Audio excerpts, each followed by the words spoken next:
Hello students, class 12 से अपना नया चैप्टर स्टार्ट करते हैं, डिफरेंशिएशन, जो कि चैप्टर नंबर 5 है। इस चैप्टर में हम आपको एनसीईआरटी की सारे एक्सरसाइज के करीब करीब सारे क्वेश्चंस करके दिखाएंगे जो इंपॉर्टेंट होंगे। एक आधी क्वेश्चन छोड़ेंगे जो बिल्कुल रिपीट हो रहे होंगे, और कुछ अच्छे क्वेश्चंस भी करके दिखाएंगे डिफरेंट बुक से, जो उसी टाइप पर बेस्ड होंगे जो मैं आपको सॉल्व कर रहा हूँ। पूरे एनसीईआरटी का एक ही क्वेश्चन प्रॉपरली सॉल्व करेंगे। आज के लेक्चर में मैं आपको सारे कंसेप्ट, जिसमें आपको चेन रूल, प्रोडक्ट रूल और क्वेश्चन रूल लगाना सिखाऊंगा, उसको ध्यान से देखिएगा। सबसे पहले आपको डेरिवेटिव्स के सारे फॉर्मुलेज याद करने, ठीक है? तो फॉर्मुलेज आप अलग से याद कर लीजिएगा, वो मैं वीडियो में आपको नहीं सिखा रहा हूँ वरना बहुत लंबा वीडियो हो जाएगा, ठीक है? वो फॉर्मुलेज आपकी बुक में, एनसीईआरटी में, किसी भी रेफरेंस बुक में आपको मिल जाएंगे। वो फॉर्मुलेज आप देखिए, जब फॉर्मुला यूज होगा तो उस समय आपको बता जरूर दूंगा, लेकिन मैं उन्हें बोर्ड पर नहीं लिख रहा हूँ, वो आप बुक से याद कर लीजिएगा। सबसे पहले देखो डेरिवेटिव कैसे किया जाता है वो बताता हूँ। क्वेश्चन है कि भाई साइन एक्स का डेरिवेटिव कर दो, ठीक है? अब डेरिवेटिव करने के लिए सबसे पहले इक्वेशन को किसी टर्म के इक्वल लेट लेना पड़ता है, किसी फंक्शन के इक्वल लेट लेना पड़ता है। मान लीजिए y ले लिया, तो y is equal to sine x, ऐसे लिखा है। चलिए इसका डेरिवेटिव करते हैं। तो लिखते क्या है, ये लिखते हैं dy upon dx is equal to, ये मैंने क्या लिखा, पहली बात तो ये dy dx ऐसे नहीं लिखा हुआ, ये लिखा हुआ है d upon dx of y।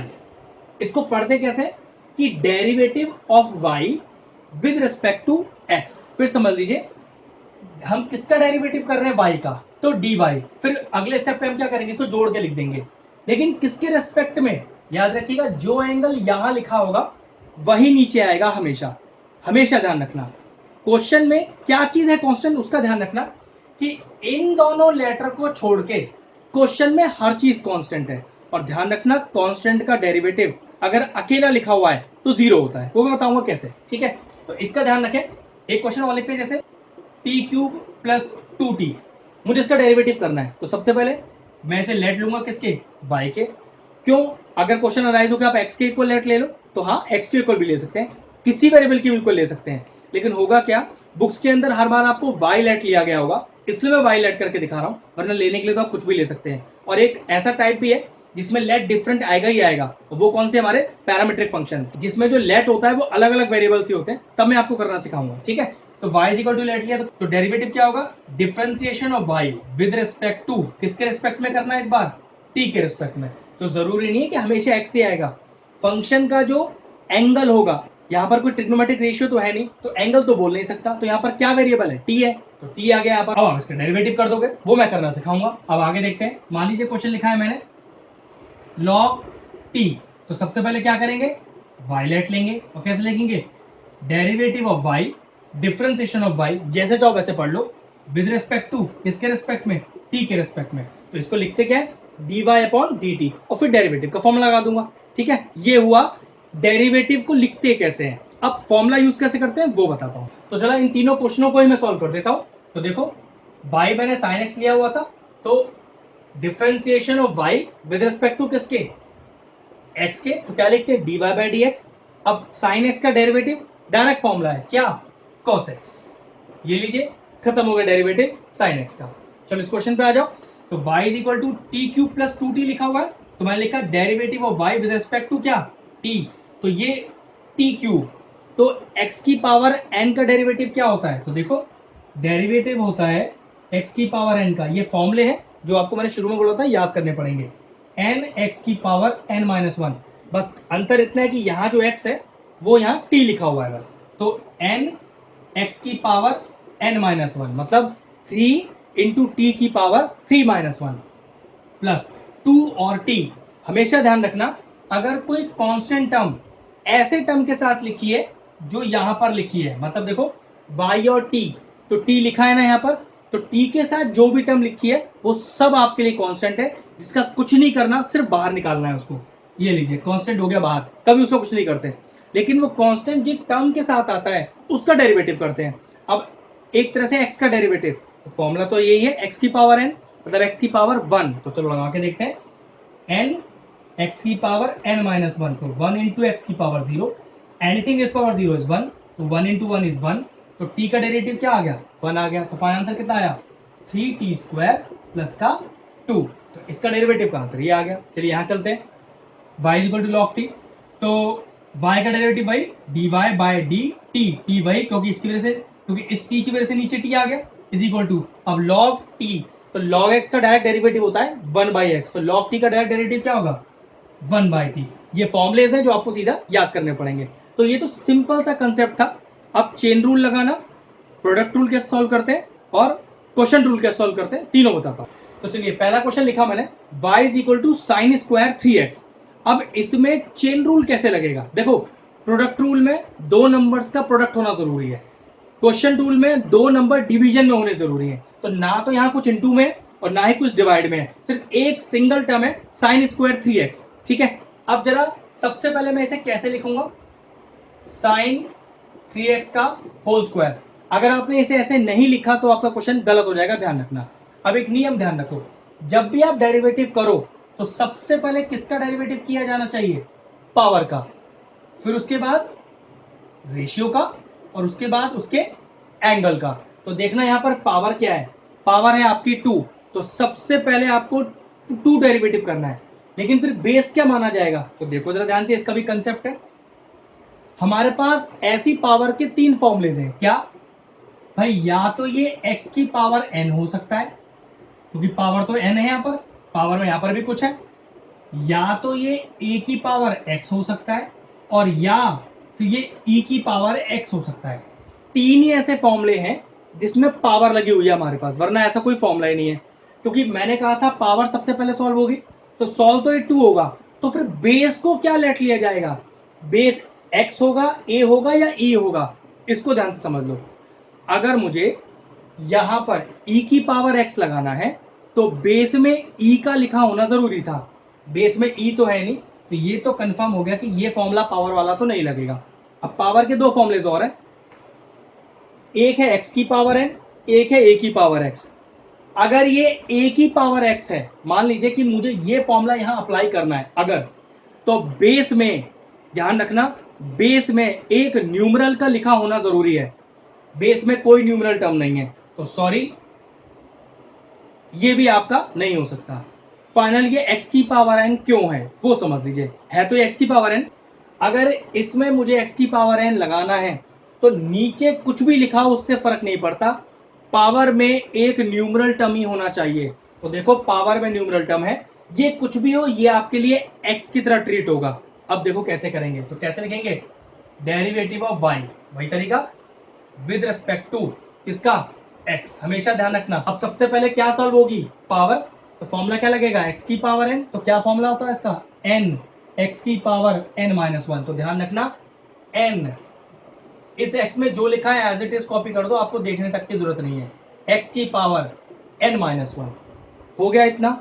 लेकिन अभी पार्ट अधूरा है, इसी को चेन रूल बोलते हैं अब जो हम करने वाले हैं। अगर आपने x की पावर n लगाया तो हमेशा ध्यान रखना x की जगह x लिखा होना चाहिए, n की जगह न्यूमरल लिखा होना चाहिए। तो देखो n की जगह तो न्यूमरल लिखा है, लेकिन x की जगह तो sin 3x लिखा है, तो इसका मतलब ये हुआ कि x की जगह तो कुछ और लिखा हुआ है। तो अगर x की जगह कुछ और लिखा हुआ है तो उसको फिर से एक बार और डेरिवेटिव करेंगे, और इसी को ही बोलते हैं चेन रूल, कि जो फॉर्मूला आप बोल रहे हो उस फॉर्मूले में दोनों टर्म एग्जैक्ट वही लिखी हो। जैसे x की पावर n, तो x की जगह x होना चाहिए था, n की जगह न्यूमरल होना चाहिए था, और इन दोनों में जहां गलती है उसी को फिर से आगे डिफरेंशिएट करोगे, और इसी को बोलते हैं चेन रूल।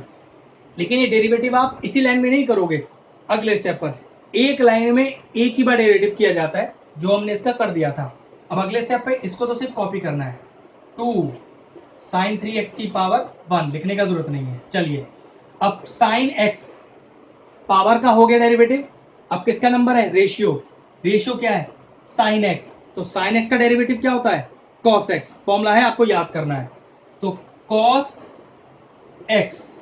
लेकिन एक प्रॉब्लम है, आप बोल रहे हो साइन x, जबकि क्वेश्चन में तो लिखा है साइन 3x। मैंने अभी क्या बोला था कि साइन x अगर बोला डेरिवेटिव में तो डेरिवेटिव साइन x का ही होगा, साइन 3x का नहीं होगा, और लिखा तो है 3x, तो क्या साइन x, तो एक जगह साइन है और एक जगह x है, तो गलती कहां है, साइन में या x में, तो गलती x वाले पार्ट में है, जिस वाले पार्ट में गलती है उसका फिर से डेरिवेटिव किया जाएगा। तो ये आ गया साइन x का cos x मतलब cos 3x, और क्या गलत था, साइन तो ठीक लिखा था, एंगल वाला पार्ट गलत था, x वाला पार्ट गलत था जो कि 3x लिखा था, फिर से लिख दिया। अगला स्टेप देखो, देखो एक बार डेरिवेटिव हो चुका है, अब अगले स्टेप पे डेरिवेटिव होगा, तो 2 साइन 3x कॉस 3x। अब 3x 3 कांस्टेंट है, बाहर आ गया, उसका डेरिवेटिव कभी नहीं होता। ध्यान रखना, कांस्टेंट अकेला लिखा हो तो डेरिवेटिव 0, लेकिन अगर कांस्टेंट किसी के साथ आया हो तो वो कांस्टेंट बाहर हो जाएगा और जिसके साथ आएगा उसका डेरिवेटिव। और अब ये एक्चुअल में रह भी क्या गया, एंगल। भाई देखो साइन 3x था ना, तो 3x तो उसका एंगल ही है, तो एंगल सॉल्व हो रहा है। तो 3 बाहर हो गया और x का डेरिवेटिव कितना, 1 करके देख लेते हैं। x की पावर 1 का डेरिवेटिव क्या होता है, फॉर्मूला क्या था, n x की पावर n माइनस 1, तो 1 इंटू एक्स की पावर 0, 1 आ गया और आंसर इज 1, तो मैंने लिख दिया। तो फाइनल आंसर क्या आ गया, 2 3 जा 6 साइन 3x कॉस 3x। तो ये हुआ चेन रूल। चलिए एक चेन रूल पे क्वेश्चन और बताता हूँ, ध्यान से समझिएगा। चेन रूल, प्रोडक्ट रूल और क्वेश्चन रूल अगर ये नहीं आते आपको तो फिर आप डेरिवेटिव में कुछ नहीं कर पाओगे, इसलिए इसको समझना सबसे ज्यादा जरूरी है। चलिए चेन रूल पर बेस मैंने एक क्वेश्चन और लिख दिया है। अब नियम क्या था डेरिवेटिव का, कि सबसे पहले क्या डेरिवेटिव होगा, पावर, फिर उसके बाद क्या डेरिवेटिव होगा, रेशियो, और फिर क्या डेरिवेटिव होगा, एंगल। तो पावर क्या है इसमें, तो देखो पावर बनानी पड़ेगी, log x की पावर 5 का होल पावर है 1/2। तो यहाँ पर बेस में क्या लिखा है हमें कोई मतलब नहीं है, पहले पावर चेक करो। पावर है न्यूमरल, तो क्या बताया था, ये x की पावर n हो सकती है, a की पावर x हो सकती है, ये e की पावर s हो सकती है। तीन ही पावर के फॉर्मुले हैं हमारे पास, जहां हमारे पास एक नंबर पावर में होता है। तो देखो e की पावर x लगाने के लिए इसमें e लिखा होना जरूरी है बेस में, e तो है नहीं, सॉरी ये e की पावर x नहीं हो सकता। क्या ये a की पावर x है, तो अगर ये a की पावर x है तो बेस में एक नंबर चाहिए कांस्टेंट, 2 3 4 7 9 इस तरह का कोई, सॉरी बेस में तो log x की पावर 5 लिखा है, तो ये a की पावर x भी नहीं है। क्या ये x की पावर n है, तो हाँ है, और पहचान क्या थी कि अगर ये x की पावर n है तो n में एक न्यूमरल होना चाहिए, तो देखो न्यूमरल नंबर लिखा हुआ है। तो डेरिवेटिव कैसे लिखते हैं, differentiation of y with respect to क्या, वेरिएबल क्या है, x। तो क्या फॉर्मूला है, x की पावर n का n, x की पावर n माइनस 1। मैंने क्या कहा था, x की पावर n बोलते समय उस x को एज इट इज लिख दीजिए, लेकिन एक प्रॉब्लम है, आपने बोला x की पावर n, ये तो x लिखा नहीं है। देखो x की पावर n में नंबर और x में x होना चाहिए, x में तो एक नंबर लिखा है लेकिन x में तो log x की पावर 5 लिखा है, तो ये गलत लिखा हुआ है। तो चलिए एक बार फिर से करेंगे इनटू, और इसको क्या बोलते हैं हम, चेन रूल। तो हाफ log x की पावर 5 और half minus 1 is minus half. अब देखो log, अब देखो log x का डायरेक्ट डेरिवेटिव का फॉर्मूला होता है 1/x, तो 1/x, लेकिन दिक्कत तो यहाँ पर ही वही है, आप बोल रहे हो log x, तो log की जगह log और x की जगह x होना चाहिए, x की पावर 5 नहीं, तो फिर वो x की पावर 5 गलत लिखी हुई है, तो फिर से उसका डेरिवेटिव कर दिया जाएगा। ठीक है, तो हाफ, अब ये माइनस हाफ, तो मैं इसको ऐसे लिख देता हूं, ठीक है, इंटू एक्स की पावर 5 1/, में अब एंगल का नंबर है तो देखो ये एंगल ही था आपका, और ये क्या है, x की पावर 5, तो ये x की पावर 5 मतलब फॉर्मूला क्या लगेगा, x की पावर n, x की जगह x लिखा है, पावर में न्यूमरल लिखा है, बिल्कुल एग्जैक्ट लिखा है, फॉर्मूला लगा दो, तो n x की पावर n माइनस 1। तो फाइनल आंसर क्या आ गया, 1/2 इंटू 1 रूट के अंदर log x की पावर 5 इंटू 1/x की पावर 5, और ये आ गया इंटू 5x की पावर 4। अब ये कुछ x कैंसिल आउट हो सकते हैं तो कर देते हैं, चलिए डिनोमिनेटर में एक x बच जाएगा, ऊपर 5 आ गया, तो ये 5/2x और 1/√ऑफ log x की पावर 5 रूट के अंदर। तो ये हो गया चेन रूल पर बेस्ड क्वेश्चन। ध्यान रखिएगा ये छोटे छोटे स्टेप्स आपको याद रखने हैं, अच्छे से प्रैक्टिस कीजिए, ठीक है। अब मैं आपको बताता हूँ प्रोडक्ट रूल। तो चलिए प्रोडक्ट रूल क्या होता है। अब प्रोडक्ट रूल सबसे पहले लगेगा कहाँ, जहां पर 2 या 2 से ज्यादा नंबर प्रोडक्ट हो रहे होंगे। वैसे आपको ज्यादातर क्वेश्चन 2 नंबर के प्रोडक्ट वाले ही आएंगे, लेकिन अगर 3 वाला प्रोडक्ट या 4 वाला या उससे ज्यादा वाला भी आया तो मैं आपको करना सिखा दूंगा, ठीक है। पहले नियम समझो, y इज इक्वल टू, मान लीजिए 2 नंबरों प्रोडक्ट है u इंटू वी, और आपको इसका डेरिवेटिव करना है, तो सबसे पहले क्या किया, मैंने y के इक्वल लेट लिया। अब कैसे लिखेंगे, dy/dx। अब आप कहोगे कि सर यहाँ कोई x तो है नहीं, फिर आपने x कैसे लिख दिया, तो ऑब्वियस सी बात है u और v की कोई वैल्यू असाइंड होगी ना, जैसे sin x, cos x, x square, 2 की पावर x या 2 की पावर t, तो मैं नीचे t लिख दूंगा। बात समझ में आया, पहले लॉजिक समझ लो। दो टर्म मल्टीप्लीकेशन में हो तो प्रोडक्ट रूल ही लगेगा, और कोई तरीका नहीं है। और तरीका क्या होता है, पहले को छोड़ा, दूसरे का डेरिवेटिव प्लस दूसरे को छोड़ा और पहले का डेरिवेटिव। सिंपल ये फॉर्मूला है, देखो करके दिखाता हूं। y is equal to x into sine x. तो अब देखो dy अपॉन dx, देखो x आ गया यहाँ पर, मैं इसी x की बात कर रहा था शुरू में आपसे। तो नियम क्या है, पहले को छोड़ा दूसरे का डेरिवेटिव। अब साइन x का डेरिवेटिव डायरेक्ट फॉर्मूला आना चाहिए आपको, cos x होता है, फिर प्लस, फिर दूसरे टर्म को छोड़ा और पहले का डेरिवेटिव। x का डेरिवेटिव कितना था, x की पावर n में 1 ही होता है। सॉल्व करके देख लीजिए, n x की पावर n माइनस 1 लगा के 1 ही आएगा। तो फाइनल आंसर क्या आ गया, x cos x। Final answer क्या आ गया, x cos x और प्लस साइन एक्स। तो ये लग गया प्रोडक्ट रूल। चलिए एक क्वेश्चन और बताया तो, चलिए प्रोडक्ट रूल पे क्वेश्चन और लिख दिया कि टी स्क्वायर इंटू 10t। तो सबसे पहले मुझे लेट करना पड़ेगा y। अब देखो यहाँ पर derivative of y with respect to क्या आएगा, इस बार वेरिएबल t आएगा। तो वही दो टर्म प्रोडक्ट हो रहे हैं, तो प्रोडक्ट रूल लगेगा, कैसे करते हैं, पहले को छोड़ा और दूसरे का डेरिवेटिव। ध्यान रखना इस बार t लिखना है आपको, क्योंकि इस बार वेरिएबल t है, प्लस दूसरे को छोड़ा और पहले का डेरिवेटिव। ठीक, जिसको छोड़ दिया उसे छूटा रहने दीजिए, कुछ नहीं करना। अब tan t का डेरिवेटिव, भाई tan x का डेरिवेटिव होता है sec square x, direct formula है। तो tan t का क्या हो गया, sec square t, plus tan t छूटा हुआ है तो छूटा रहने दीजिए। अब t स्क्वायर का डेरिवेटिव मतलब x की पावर n, t की पावर n हुई ना, तो what is the formula for x की पावर n का डेरिवेटिव, वो होता है n x की पावर n माइनस 1। तो जो कितना आएगा, 2t की पावर 2 माइनस 1। बस अगला स्टेप आंसर हो गया पूरा। तो T square sec square T plus 2 into 10t into 2 की पावर 1, बस आंसर हो गया। तो ये है आपका प्रोडक्ट रूल। तो चलिए क्वेश्चन रूल बताता हूं। अब क्वेश्चन रूल किस फॉर्म में होगा, देखो ऐसे होगा, दो टर्म आपस में डिवीजन हो रहे होंगे तभी क्वेश्चन रूल लगाना है, वरना लगाना ही नहीं है। ठीक है, अब कैसे लिखो, देखो वही dy अपॉन dx। अब मत पूछिएगा यहाँ पर कि x क्यों लिया, जबकि यहाँ क्वेश्चन में x नहीं था, क्योंकि जब क्वेश्चन आएगा तो वहां वेरिएबल में x आएगा ही आएगा, और अगर t लिखता तो वहां t आएगा। ठीक है, तो कैसे करते हैं, देखो डिनोमिनेटर का स्क्वायर, यहाँ ध्यान रखना डिनोमिनेटर का ही स्क्वायर होगा पहले। ठीक है, अब न्यूमरेटर में चेक करो, डिनोमिनेटर को छोड़ा न्यूमरेटर का डेरिवेटिव, माइनस न्यूमरेटर को छोड़ा और डिनोमिनेटर का डेरिवेटिव, ऐसे लिखा जाता है। फिर बताता हूँ, डिनोमिनेटर का स्क्वायर, डिनोमिनेटर को छोड़ा न्यूमरेटर का डेरिवेटिव, माइनस न्यूमरेटर को छोड़ा डिनोमिनेटर का डेरिवेटिव। चलिए मैं क्वेश्चन करके दिखाता हूँ। तो y इज इक्वल टू मान लो है साइन x अपॉन x। तो देखो दो टर्म यहाँ पर डिवीजन में है, तो मैं लगाता हूँ उस पर क्वेश्चन रूल। तो क्या लिखूंगा, dy अपॉन डी एक्स। क्या बताया मैंने, डिनोमिनेटर का स्क्वायर, तो जी स्क्वायर लिख दिया डिनोमिनेटर का, डिनोमिनेटर को छोड़ा न्यूमरेटर का डेरिवेटिव, क्या लिखते हैं, D upon D x of sine x, minus अब न्यूमरेटर को छोड़ो और डी अपॉन डी एक्स किसका, डिनोमिनेटर का। ठीक, जो छूटा हुआ है उसे छूटा रहने दो, उसको कुछ करते ही नहीं है। अब साइन एक्स का डेरिवेटिव क्या होता है, फॉर्मूला ही होता है सीधा, cos x minus sine x छूटा हुआ है, छूटा रहने दो, और x का डेरिवेटिव क्या होगा, 1 होगा। फॉर्मूला कौन सा लगाऊंगा, x की पावर n, बता देता हूं, देखो x की पावर n मतलब x की पावर 1 का डेरिवेटिव, तो कितना आएगा, n x की पावर n माइनस 1, x की पावर क्या आ गया 0, n इज पावर 0 इज 1, तो 1 इंटू 1 कितना आएगा, 1 आएगा। तो याद रख लो कि x का डेरिवेटिव 1 होता है, अपॉन में एक्स स्क्वायर, उसका भी कुछ नहीं करना, सिर्फ कॉपी करना है।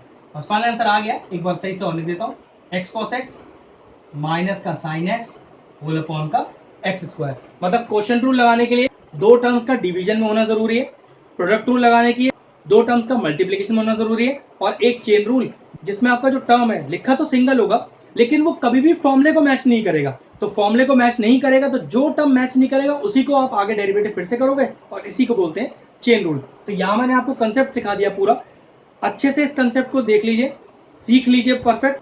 अब नेक्स्ट लेक्चर में हम इसकी एक्सरसाइज स्टार्ट करेंगे, और एक्सरसाइज स्टार्ट करेंगे हम 5.2 से, क्योंकि 5.1 कंटिन्यूटी है, कंटिन्यूटी बाद में सॉल्व करेंगे, पहले आपको मैं डेरिवेटिव करना सिखाऊंगा। ठीक है, तो next lecture will start with the exercise 5.2। तो लेक्चर यहीं फिनिश करते हैं।